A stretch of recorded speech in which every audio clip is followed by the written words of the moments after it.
ये aeroplane tiger moth है, इसको कहते हैं, बाईप्लेन है ये। और इसमें ऊपर और नीचे दो विंग रहते हैं, ये ऊपर है नीचे। और इसमें जो एलरॉन है वो केवल नीचे वाली विंग पे है। एलरॉन वो कंट्रोल सरफेस होता है जिससे कि इसको लेफ़्ट और राइट टर्न करते हैं। मतलब एलरॉन को अगर हम लेफ़्ट टर्न करेंगे तो जहाज़ ऐसे और ऐसे घूमता है। तो इस पार्टिकुलर जगह पे यहाँ पे टेलीफोन के टावर बहुत होने की वजह से यहाँ पे ग्लिचेस बहुत थी और इस प्लेन का ज़बरदस्त एक्सीडेंट हुआ था। इधर देखो, इसी ऊंचे ऊंचे पेड़ पे जाके ये जहाज़ अटक गया और उसके बहुत ख़तरनाक टुकड़े हो गए। इसका जो काउल था ये टूट गया था, इसका जो टेल है, रडर, ये टूट गया था। तो बहुत सारा डैमेज हुआ। उसको बनाने के बाद में फिर इसमें FR स्काई का ये रेडियो मंगाया गया। ये है X20 HD। इसकी खास बात ये है कि इस पे 2.4 गीगाहर्ट्ज़ और 900 मेगाहर्ट्ज़ दोनों फ्रिक्वेंसी साथ में चलेगी। और किसी पार्टिकुलर फ्रिक्वेंसी अगर मिस होती है तो दूसरा जो इसका चैनल है वो एक्टिवेट हो जाएगा। अल्टरनेटिवली वो एक्टिवेट होता रहता है और इससे जहाज़ में कंट्रोल कभी भी ख़त्म नहीं होगा। तो इस समय जो इसमें ये लगा हुआ है ये रिसीवर, इस रिसीवर में हम देख रहे हैं ये 3 इसमें एंटीना है। ये 2 एंटीना जो है 2.4 मेगाहर्ट्ज़ के हैं और ये तीसरा एंटीना जो ये दिख रहा है टी शेप का, ये 900 मेगाहर्ट्ज़ का है। तो इसके चलते इस सैयद मोदी स्टेडियम में इसने बहुत ही शानदार उड़ान भरी।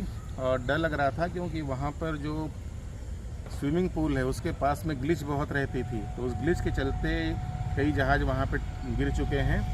तो आज इस सिस्टम का, इस नए टेलीमेट्री सिस्टम का आज सक्सेसफुल कंप्लीशन हुआ। इस जहाज़ ने बहुत ही शानदार फ्लाइट बनी और हम उड़ाते उड़ाते इसमें इतने मशगूल हो गए कि जो इसके अंदर बैटरी थी वो लगभग 0%, जब इसको मैंने लैंड किया तो लगभग 0% बची थी, लेकिन सक्सेसफुल लैंड हो गया। आइए अब ग्राउंड पे इसको देखें कैसे उड़ता है ये। तो क्रिकेट की पिच थी उसके ऊपर रखा गया जिससे इसको प्लेन सरफेस मिले। और इससे पहले इसकी रेंज टेस्ट हमने कर लिया था। अब हल्का हल्का इसको पावर दिया और एकदम से ये अपनी जगह पे खड़ा हो रहा है, क्योंकि बिल्कुल इसमें नया रेडियो लगा हुआ है। तो ये ट्रिमिंग नहीं है, मतलब कि इसमें ज़रा भी एलिवेटर ले रहे हैं तो प्लेन एकदम से खड़ा हो जा रहा है और सीधे, मतलब कि ये डाइव मार रहा है फिर नीचे आ जा रहा है। तो इसको जल्दी से हमको ट्रिम करना पड़ेगा जिससे कि ये सीधे उड़ सके। और चूँकि इसका नोज़ बहुत हैवी दिख रहा है, एकदम से डाइव कर रहा है, तो हमें इसकी ट्रिम जो है एलिवेटर को हल्का हल्का ऊपर करना पड़ेगा। धीरे धीरे ये कंट्रोल में आना शुरू हुआ है। और जूम करके देख रहे हैं कई बार बाहर जाता है, तो अभी भी हल्का हल्का वेव बना रहा है ये। तो लगातार इसको मैं ट्रिम कर रहा हूँ एलिवेटर को हल्के हल्के। ये लगभग अब प्लेन फ्लाई होना शुरू हो गया है। अभी प्लेन लगभग लेवल फ्लाई हो रहा है, लेकिन इसी समय इस इलाके की जितनी भी चीलें हैं वो सब एकदम से इसके पीछे आके लोगों ने घूमना शुरू कर दिया। उनको लगा कि उनके एरिया में कहाँ से ये इंट्रूडर घुस आया है, ये तो उनका एरिया है, उनका क्षेत्र है। तो एकदम से चील इस पर झपट्टा मारने लगी। और अभी भी ट्रिमिंग पूरी तरह कंप्लीट नहीं हुआ है। इसको मैं संभालने की कोशिश कर रहा हूँ। मैं कोशिश कर रहा हूँ कि प्लेन हॉरिजॉन्टल लेवल फ्लाई कर सके। तो बैटरी अभी बहुत ज़्यादा नहीं बची है, मैं धीरे से इसको लैंड कर लेता हूँ। अब ये लेवल उड़ा पा रहा हूँ इसको मैं। तो अब इसको ऊपर जाके एक लूप लेके यहाँ पे इसको हम लैंड करते हैं। पावर एकदम लगभग इसका बंद कर दिया। प्रोपेलर आप देख पा रहे हैं, प्रोपेलर इस समय नाच नहीं रहा है।